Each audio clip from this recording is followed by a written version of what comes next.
Subclassing your table view cell. For many applications, the basic cell with its text label, detail text label, and image label is sufficient. However, when you need a cell with more detail or a different layout, you subclass your table view cell. In this chapter, you will create a subclass of your table view cell named item cell that will display item instances more effectively. Each of these cells will show the item's name, its value in dollars, and its serial number. Creating item cell. Create a new Swift file named item cell. In item cell.swift, define item cell as a subclass of your table view cell, and add the three outlines. The easiest way to configure a UI table view cell subclass is through a storyboard. This is where you will lay out the content for the item cell. Open main.storyboard and select the UI table view cell in the document outline. Open its attributes inspector, change the style to custom, and change the identifier to item cell. Change the height of prototype cell to be about 65 points tall. You can change it either on the canvas or by selecting the table view cell and changing the row height from its size inspector. An item cell will display three text elements, so drag three UI label objects onto the cell. Make the text of the bottom label a slightly smaller font in a light shade of gray. Make sure that the labels do not overlap at all. Then configure them with me. Step 1. Select the top left label and open the Auto Layout Add New Constraints menu. Select the top and left struct and then click Add Two Constraints. Step 2. You want the bottom left label to always be aligned with the top left label. Control drag from the bottom left label to the top left label and select Leading. Step 3. With the bottom left label still selected, open the Add New Constraints menu, select the bottom struct, and then click Add One Constraint. Step 4.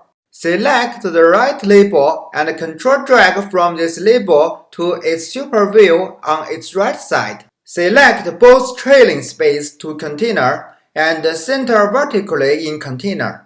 Step 5. Select the bottom left label and open its size inspector. Find the vertical content hugging priority and lower it to 250. Lower the vertical content compression resistance priority to 749. Step 6. Your frames might be misplaced, so select the three labels and click the Update Frames button. If you encounter errors or warnings, click this badge in the document outline and then use the system's recommended solutions to resolve them. Exposing the properties of item cell. For items view controller to configure the content of an item cell in table view cell for row 8, the cell must have properties that expose the three labels.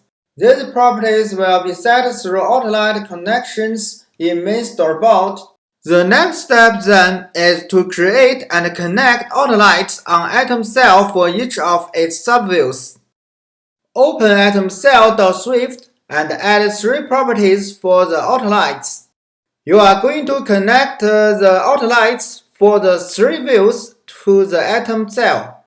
When connecting outlines, you control drag from view controller in the storyboard to the appropriate view, but the outlines for item cell are not outlines on a controller. They are outlines on a view, the custom UI table view cell subclass.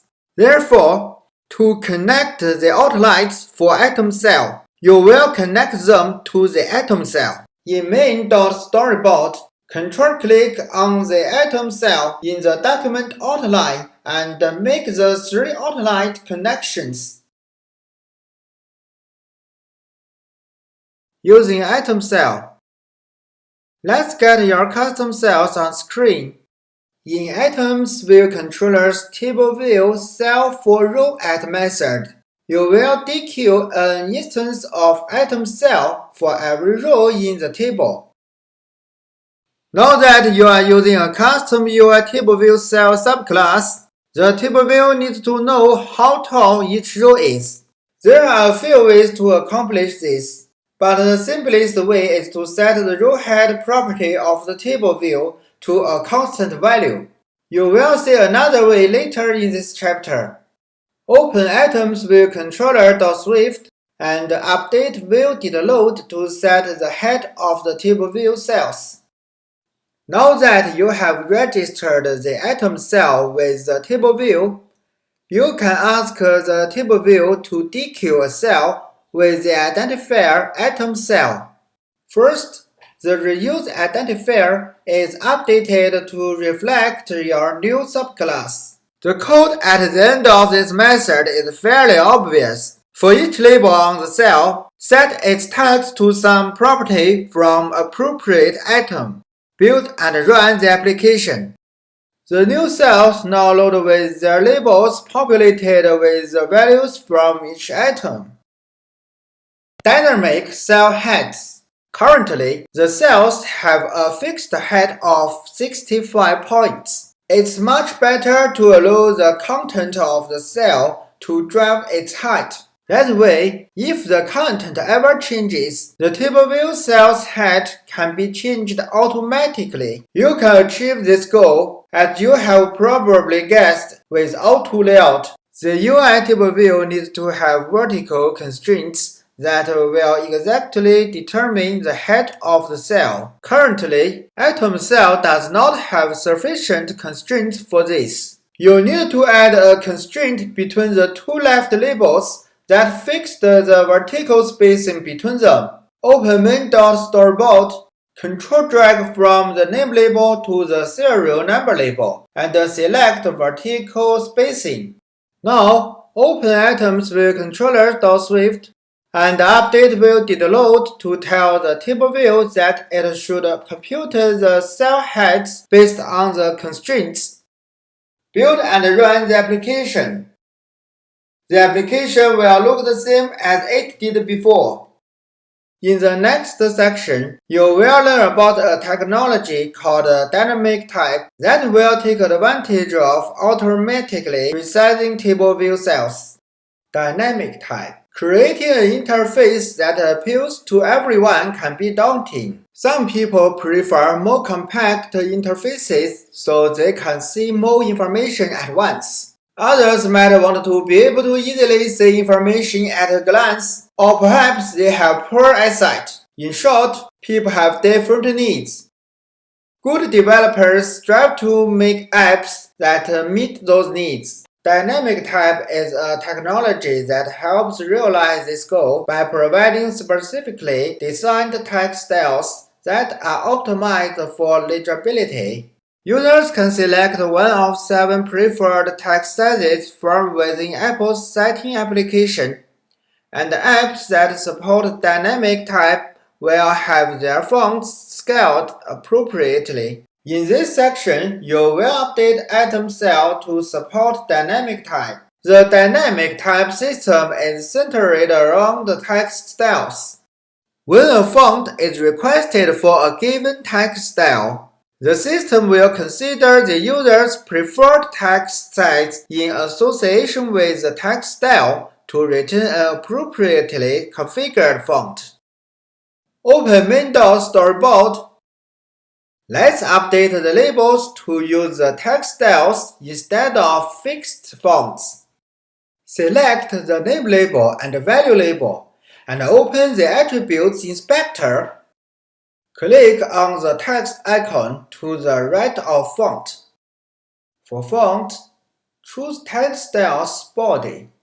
Repeat the same steps for the serial number label. Choosing the Caption 1 text style. Build and run the application.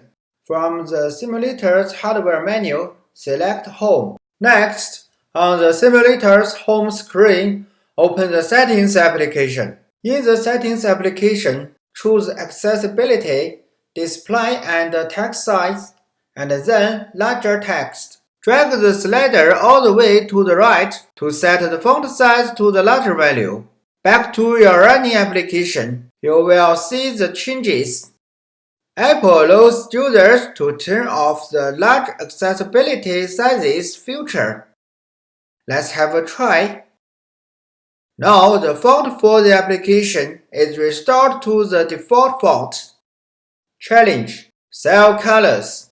Update the item cell to display the value in dollars in green if the value is less than 50 and red if the value is greater than or equal to 50. See you next time.